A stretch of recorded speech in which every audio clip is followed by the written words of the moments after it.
ঘরে থাকা মরিচ গাছটির কি অবস্থা আর এই সময় কি খাদ্য দিতে যাচ্ছি আজকের ভিডিওর বিষয়বস্তু তাই থাকছে। হ্যালো এভরিওয়ান, আসসালামু আলাইকুম। কেমন আছেন আপনারা সবাই? আলহামদুলিল্লাহ, আমি তো অনেক ভালো আছি। আশা রাখছি আপনারা সবাই ভালো আছেন। আমি একটি মাত্র মরিচ গাছ ঘরে নিয়ে এসেছিলাম এবং A to Z যত্ন আপনাদের সাথে শেয়ার করেছি।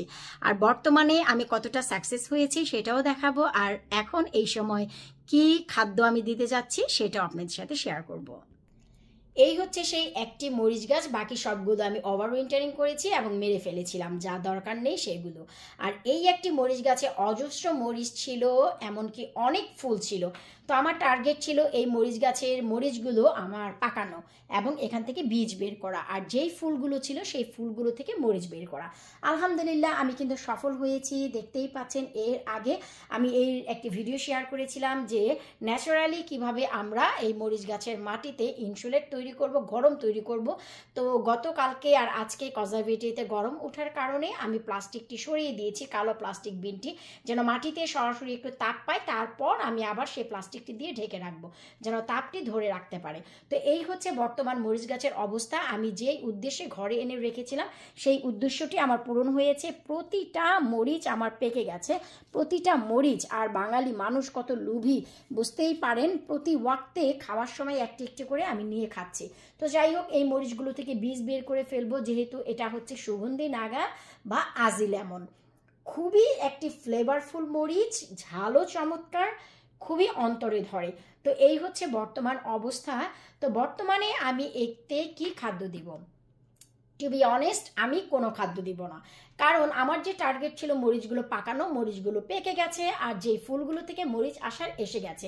এখন যদি আমি এতে কিছুটা পটাশ দিয়ে দিই, সুন্দর আবার ফুল চলে আসবে, যেহেতু তরতাজা আছে।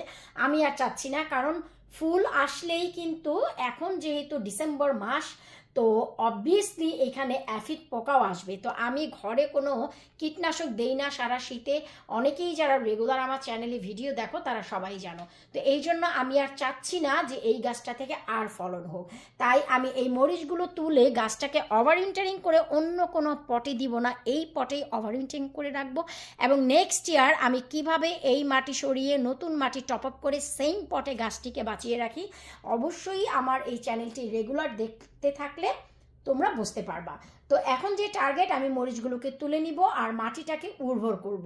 মাটিটাকে কিভাবে উর্বর করব তা পরবর্তী ভিডিওতে আমি অবশ্যই শেয়ার করব, যেহেতু কোনো পাতা ডাল কিছুই থাকবে না। তো মাটি উর্বর থাকলে শিকড়টা সতেজ থাকবে, আর যখনই নতুন কোনো পাতা দিবে সেই পাতাগুলো আমি ছিঁড়ে ফেলবো। একদম জানুয়ারির শেষ পর্যন্ত, জানুয়ারির 30 তারিখ পর্যন্ত আমি কোনো পাতা কিন্তু এই গাছে আসতে দিব না। তো এই হচ্ছে আমার বর্তমান অবস্থা।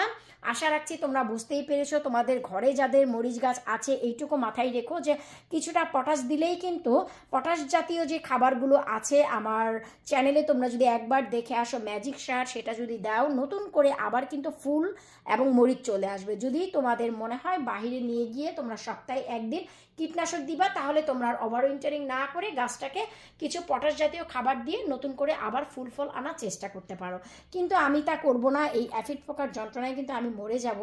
যেই কারণ হচ্ছে একদিন ঘরোয়া যদি তোমরা ম্যাজিক কীটনাশক দিয়ে দাও তাহলেই হয়ে যায়, কিন্তু সেই সময়টুকু আমার হয়ে ওঠে না, যেহেতু দুটি ছোট ছোট বাচ্চা আছে, তোমরা সবাই জানো। আর জানুয়ারির 5 তারিখ থেকে শুরু হবে নতুন করে চারা বানানো।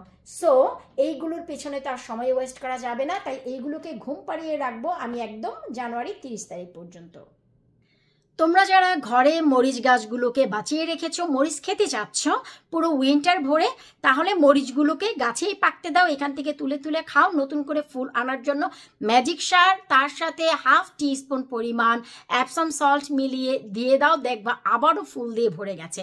আর সপ্তাহে একদিন বাহিরে নিয়ে অথবা তোমাদের বাথটাবের ভিতরে নিয়ে ম্যাজিক যে কীটনাশক আছে, আমার চ্যানেলে তোমরা যদি ইউটিউবে গিয়ে ম্যাজিক কীটনাশক লাবণী কিচেন লিখো, সেখানেই চলে আসবে।